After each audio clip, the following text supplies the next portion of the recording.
Hey everyone, welcome back to the channel. It's Elisha and Katie from NowThatWe'reAFamily.com, and today we're going to be sharing with you all the books that we've read as a family over the last year.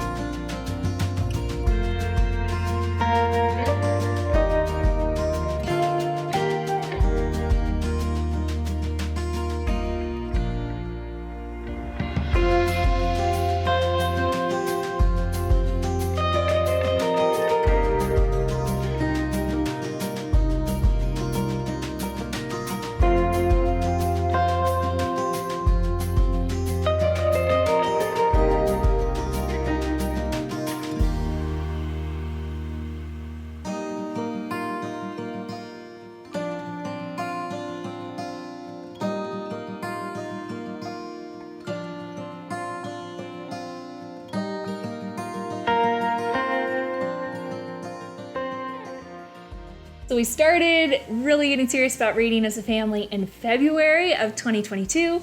It is now January of 2023. I didn't include the books that we are currently reading in January, but these are the ones that we completed in 2022, minus two of these that are more like school books, but are still story-based, so I thought that they were worth putting in. And this is a result of wanting to become more Charlotte Mason inspired in our homeschool, and well, for me, and I think you had other reasons for wanting to read together as a family. Yeah, I love story. I think that so much is taught through through narrative, through story, and so finding great fiction and true stories, historical stories, I think has been always a deep desire of mine to have that be a part of raising our children. Yeah, so we've just read for hours and hours and hours. It's been so special. Another big reason that I wanted to read a lot of books to our children was to build up their attention spans and also sub out screen time. Both of those things happened in a big way this year. And I do want to share kind of when we read together as a family before we dive into this list and kind of our recommendations. Yeah. You can, Should I take mine here? Yeah, I want to claim mine. So there you have it. Those are the ones I read to the kids, and those are the ones Katie read to the kids. A little discrepancy there. So just for reference, our oldest is 5. We have a 5-year-old boy, a 4-year-old girl, a 3-year-old boy, and then the 1-year-old boy who, is just kind of there sometimes and not sometimes. But this is mainly for a 5-year-old, 4-year-old, and 3-year-old. I do want to say though, these are the read aloud books that we did with our kiddos, but this does not include our normal Bible reading that we did, nor does it include the catechisms that we would go through on a regular basis. We'll talk about those in a different video, but that has been a part of our morning or our day for the whole year as well. These are readings that we're doing in addition to those staples. Yeah, and these are obviously not picture books. While there are some illustrations in some of these books, these are chapter books. And I love that my son went over and he picked up a McGuffey's primer, which is just a bunch of words in a page. And he goes, "Mama, a little bit ago," our son's 5, and he was like, "A little bit ago, I thought that this was boring, but now I know as soon as you start reading the words, you don't want to put it down." Wow. And that just made me so happy that when he looks inside a book now that's just a bunch of text, he doesn't think, "Oh, that's dull." He thinks that is a package worth unwrapping. And it's been a really fun experience for us this year to just read so much. So how we kind of split up our reading time, we usually read for like 2 or 3 hours a day on a regular day. Breakfast time is when we start our reading. After we do some other things in our breakfast time, we will read a read aloud book. We also do this for lunchtime. Somehow I managed to eat. And then after the kids' naps, we also read. And sometimes we read after the kids' school in the morning. And then when we read together as family.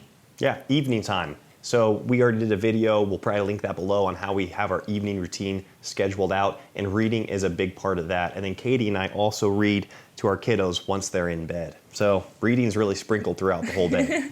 It's a lot of reading, and another big benefit of this is your children's vocabulary. Some of these are really old English books. Let's just dive into them, but their vocabulary has really grown. My vocabulary has grown. Okay, so the first book is The Gold Thread. This has a bunch of little parables in it. I put the date that we complete the book in the front of the book, and it's kind of fun for memory's sake to see when we read this book last. I'm sure we'll be revisiting it again. So this was March 2022 is when we finished The Gold Thread. And it's a parable of a little boy who has to follow the thread to his father's kingdom and how he's tempted along the way. It's kind of Pilgrim's Progress-esque.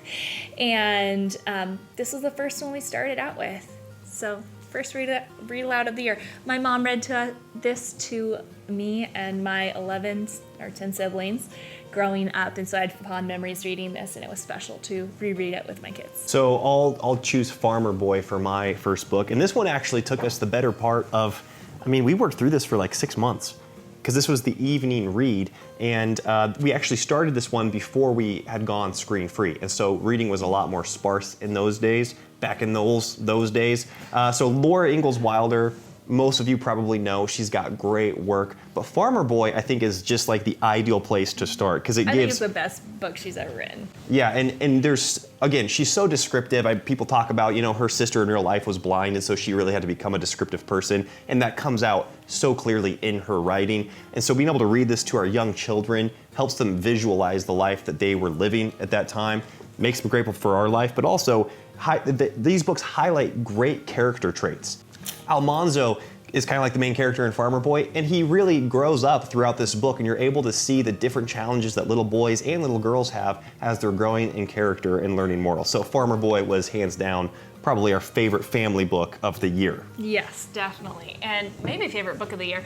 I think something that was encouraging to me that I read in a Charlotte Mason homeschool philosophy book was she said, don't teach kids morals. Read them morals and let them absorb what they need to absorb from the story.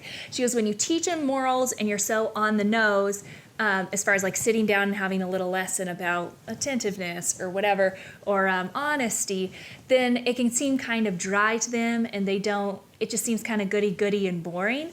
But when you tell them a story about a boy that's honest when he's faced with giving back $1,500 or keeping it, that will stick with them when they are older.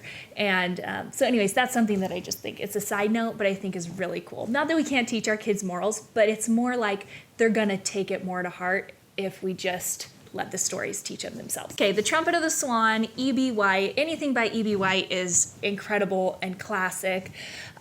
This was I love this version. I love all the little illustrations that would pop up here and there. They're just really well done. The kids loved this story. I can see us reading this every single year.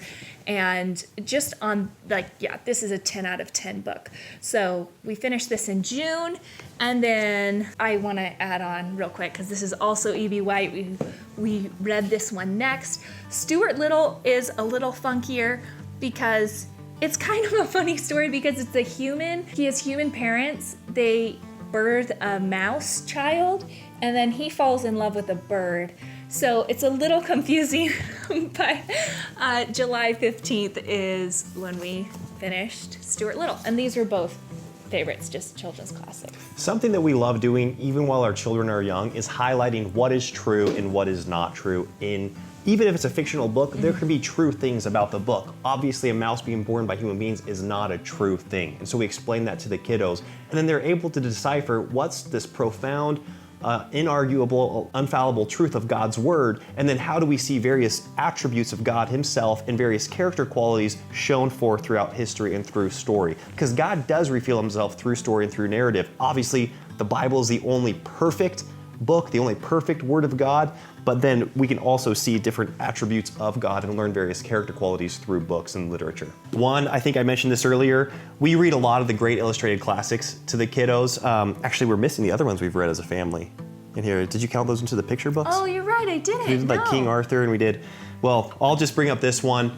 We have a bunch of these. We probably have like 50 of these books. We're missing King Arthur. But right now I'm going through Swiss Family Robinson with the boys. This is really fun. Again, it's so condensed. It's so it's very condensed. But the pictures are fun. It's adventurous, and without too much labor, you're able to get to like the fun parts of the story. And so I appreciate that, and the boys appreciate it as well. Yeah, they're fun introductions to classics. On that note, we did read King Arthur from the Great Illustrated Classics, and we also read The War of Worlds from Yes. the Great Illustrated Classics. And like Katie said, And because we also read The Wizard of Oz from the Great Illustrated Classics. there you go. Wow. The thing is, like, they are so easy to read. You could like almost put them in a picture book category. But as Katie already mentioned, it really whets their appetite for literature. You don't have, these are not laborious. You can work through them pretty easily, but then it gets them excited about the story. And so when they get older, they'll want to read the actual, Wizard of Oz, and they'll want to read the unabridged version of Swiss Family Robinson, and so on. Yes. The Young Heroes Library, anything you can find from this is going to be really, really good. I read this. This is actually from my grandma and grandpa for my 11th birthday. Wow. And then the kiddos and I finished this August 10th. This is a fun story about a little boy and the Pony Express, how he became a Pony Express rider at 13 or 14 years old. It's not a true story, but it's based on all the true events of the Pony Express. And so it was just a really fun introduction to history. And again, lots of character, all about becoming a man in this. And again, he's 13 or 14. I love that my boys are thinking of becoming men at 13 and 14 and growing up and not just kind of spinning forever in this wasted adolescence stage. It's setting their expectations Yes. for what to expect from themselves. It's good. One that I read with the boys, this is one of Jack London's Stort Stories. Stort Stories? Wow. That's a new thing. Yeah, this is a short story from Jack London to build a fire. It might be one of his more famous short stories.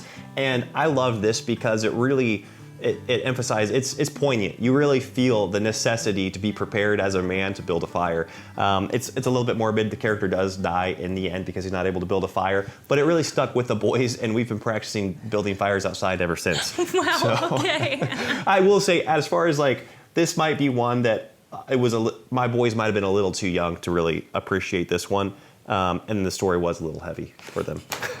But I love Jack London, and I think he's a great author for boys. He's adventurous, obviously Call to the Wild, White Fang, the classic. Yeah, you got like the Sea Wolf, and then all the short stories are such great books for little boys to read as they grow up. This book was amazing. I loved how well written it was. It's about Louis Braille. Is it Louis Braille or Louis Braille? See, I spell my son's name the same way, and we're confused on what his name is too. Elisha told me we would be if we spelled it this way. I think it's Louis Braille. We finished this one in December, so we're getting kind of out of order here. But this was a really cool introduction to Braille. It's fun because now when the kids see Braille, they know who created it, they know the backstory, they know why it was there. And anyways, I just thought this was fascinating and a cool introduction to something that they're going to remember for the rest of their lives. Okay, Leif the Lucky. Actually, the author of both this one and the next one I'm going to talk about is, do you know how to say that? Ingrid Edgar Perrin Duler. No, all the books will be Dualeri. linked below, so go pronounce it for yourself. Yeah, but the illustrations are so inspirational in these books, and then the stories are great as well. Again, historical figures, and as Katie already mentioned earlier, I love that this is giving our boys an expectation to do manly, responsible things at a younger age than what modern day society and culture expects of young men. This is, Leif the Lucky, Abraham Lincoln. These guys at 12 and 13 and 14 years old are doing brave, heroic things, and I love setting that expectation for our kids. So this is one that I went through with all of the kiddos. But again, these are like definitely speak to the masculine soul of our boys. So I appreciate that. Yeah, so actually while we are on that note, I'm just going to show you, I bought almost every single title by this author. I love it. These are technically picture books because there are illustrations in them, but why they're in this list here is because it would take us multiple sit downs to read. So like Columbus, I think we read this over 2 or 3 weeks every single day at lunch. We just read a few pages, and I love that they stay very historically correct. They don't glamorize the story.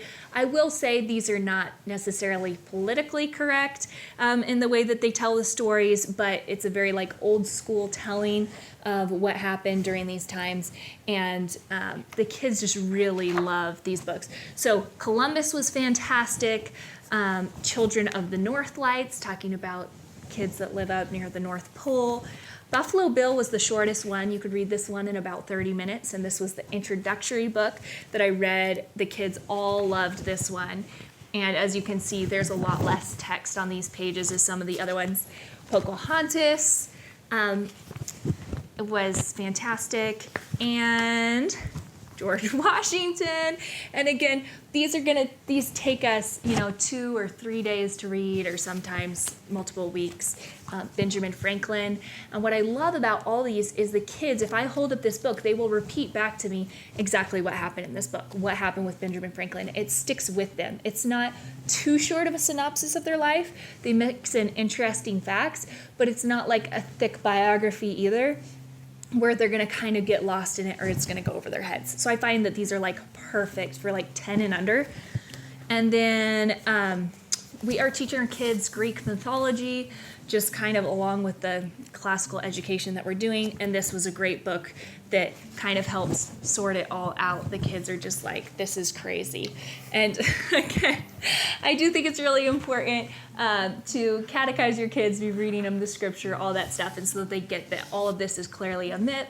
It is made up, but it is what a lot of people believed and used to erase God. And it still is a part of our culture today, so it will come up.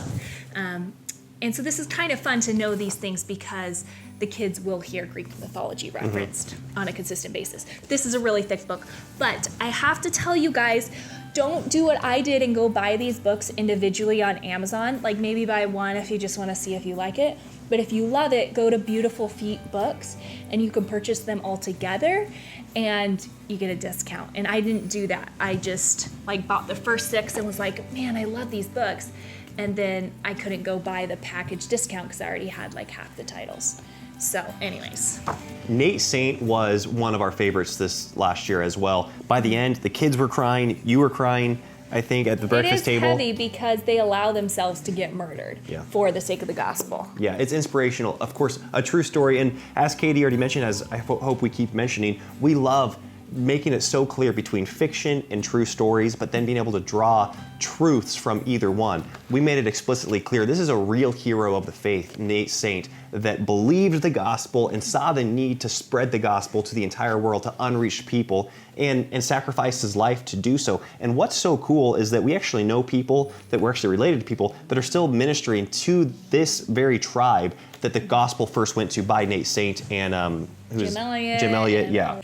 And so this was really cool because I love all these missionary books. There's a series, I don't know, maybe there's 30 or 40 of these missionary stories. It's a lot to read through for kiddos, but I just feel like it's so powerful. And then my son was just talking about how he's like, well, Nate Saint was a missionary to Ecuador, and I'm a missionary right here to my neighbors. And it really encouraged his heart to share the gospel with our neighbors. And I love that it also teaches geography because you get to kind of look on the map, see where they were going, see where they came from.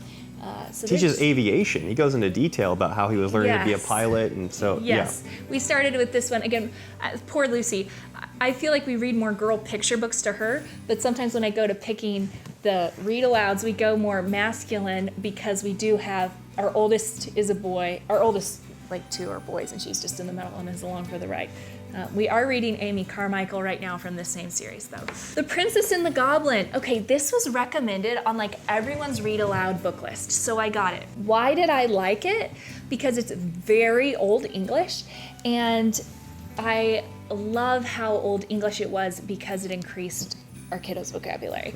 I did not like the story, and I did not enjoy it, which I know is probably crazy because so many people love this book, but it just didn't do it for me, and I didn't feel like the kids loved it. They weren't as engaged as they were on other books. A couple things I want to mention about vocabulary. One is Old English isn't as hard for children to understand as it is for us to understand. And I want you to think of this for a second. The reason why I say that is because we're used to understanding every single word. And so we get frustrated when multiple words are linked together that we do not understand. Our children are used to just so much new vocabulary is coming up them all the time, and they're used to it. It doesn't stress them out to read Old English. And someone said that, and it just really stuck with me. So I don't really shy away from reading things that are above their level. I also don't point out what each word means. I think that really slows down the story. It bores the kids. What I do is if they have a question and say, hey, what does catastrophe mean? Then I give them an example, because if they're asking, then it shows that they're interested and are going to retain that information. If I just am trying to shove new words into their brain, they don't care and it's not going to retain there. Yeah, Katie gave me that tip a few months back, and that's really helped our Bible time, because we do read from the King James Version of the Bible, and when we're reading these Old Testament stories, I felt compelled to explain to the kiddos different things that I knew they wouldn't understand. And so I'd be stopping every couple verses and explaining a certain word or let them know what was going on in the story. But I found that when I let them stop me, it moved the story along much more, and then they're way more prone to actually listen when they ask a question about a specific word or the meaning of a specific parable. So that was a really good tip, and I think it's a really good insight that you can take into your own reading. Yeah, again, something Charlotte Mason said was don't you ask your children the questions, let them ask the questions, because when they're asking the questions, that means they want to know the answers. That's just something that's been helpful in our reading.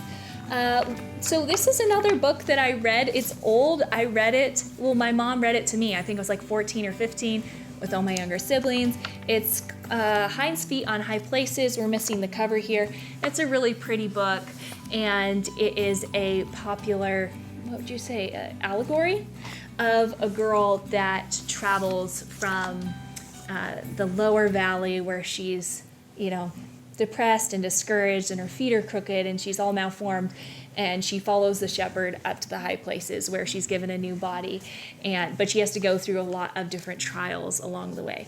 So again, kind of like a Pilgrim's Progress story, where she's transformed along the journey and has to trust the shepherd, and I enjoyed it. The Mouse and the Motorcycle. This is just a really fun, easy to read paperback. I mean, who doesn't love a mouse that can ride a motorcycle? He's got this adrenaline rush, and the kids just think it's great. This is just purely for fun. Easy win. Easy win. That's good. Low-hanging fruit. Okay, I've got 3 more here. Paddle to the Sea. This was incredible for teaching geography. Do you know? Oh, the kids are still referencing this, and when we'll be looking at a map, they see one of the Great Lakes, they refer to this book. Because I think they go through the Great Lakes on the book. Again, I wasn't a part of many of the sessions with this one, but they reference this all the time. Yeah, they know about Lake Superior. They know it looks like a wolf head. They know Lake Michigan. Like, I know the Great Lakes now because of reading this book. Again, it's a story, and we remember things when they're told in stories. It's all about a little canoe who goes all the way from Canada to the ocean, and it basically teaches geography through this little paddle to the seas journey. Again, there's pictures on each page. We usually read 2 or 3 pages at lunch, and but I wouldn't say it's a picture book because it took us multiple weeks to read. Dangerous Journey. So this is a Pilgrim's Progress rewrite. There's a ton of them out there. I was a little overwhelmed at picking one because I didn't want anything that kind of cheesified the story or dumbed it down, but I also didn't think the kids were ready for the full-blown weight of Bunyan's Pilgrim's Progress. It's John Bunyan, right? Yeah. Yeah, okay. I think I said Paul Bunyan the other day. I just had to get my Bunyans right. Okay, what I loved about this one is, one, the illustrations are super, super cool. They just captivated the kids, I should say that. They're kind of grotesque sometimes and gnarly, and they really thought they stick were with you. Yeah, they stick with you. They couldn't wait to sit and read this book.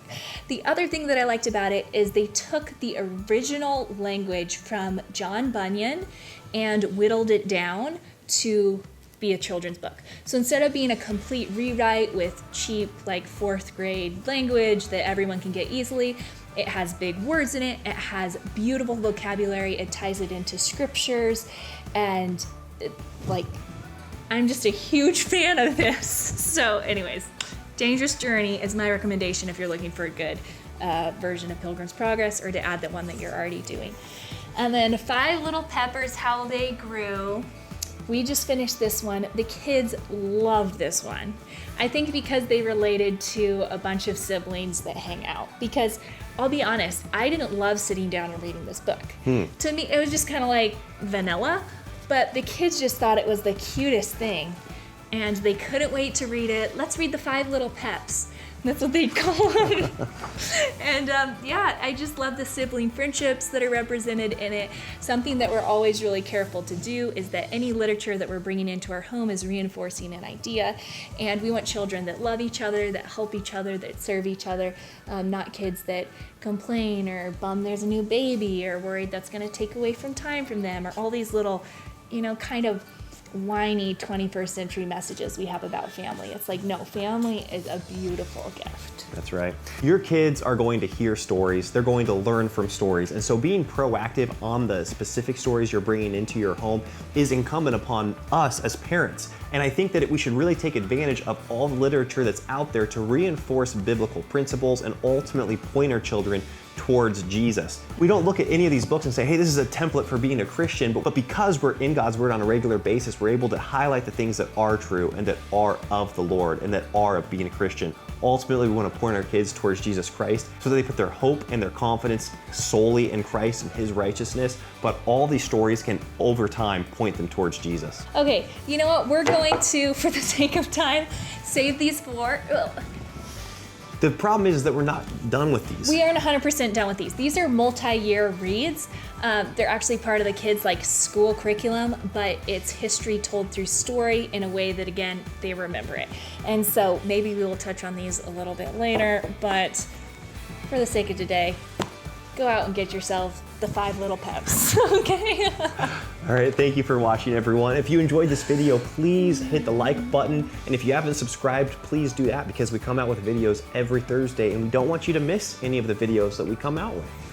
All right, thank you guys for watching, and we'll see you next week. Bye-bye.